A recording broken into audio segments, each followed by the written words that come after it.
And welcome back. The number of reported H7N9 cases in China continue to rise, and with it, public scrutiny over whether these cases are the only ones out there. NTD's Holly Callum spoke with public health specialist Laurie Garrett. Here's what she says on China's number problem. The H7N9 bird flu virus discovered in China has put World Health authorities on alert.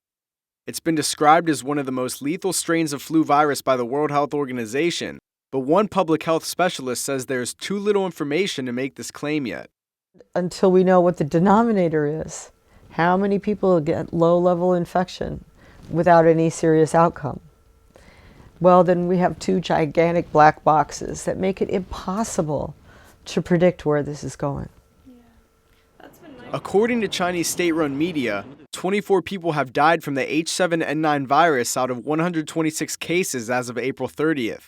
But experts have raised the possibility that the real number could be much higher. Laurie Garrett says there are several reasons for this. One is that potential patients may not go to the hospital because they can't afford the treatment. The Chinese government tried to calm people down and said the central government will cover 75% of your health costs. Well, 25% of being in an intensive care unit for 3 weeks is a lot of money.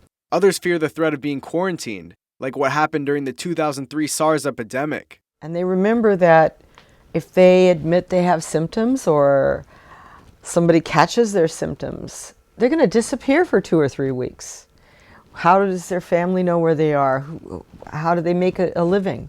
Who's paying the rent if they're not working? Garrett adds that local officials have also been hesitant to report cases because it could lead to panic. Some of the cases reported so far were only made public because of social media like Weibo. There's certainly been a lot of controversy about the case reports, and I don't think there's any doubt that certain case reports came out because they went to Weibo first, and it created a kind of pressure. So whatever province you're talking about, the local health authorities, usually within 24 hours after a buzz on Weibo came forward and said, oh, you're right, we have this case, these 3 cases, or what have you. China's health authorities first reported the H7N9 flu virus on March 31st, with 3 cases in Shanghai. That's around 3 weeks after the first fatal case from the virus. NTD News, New York.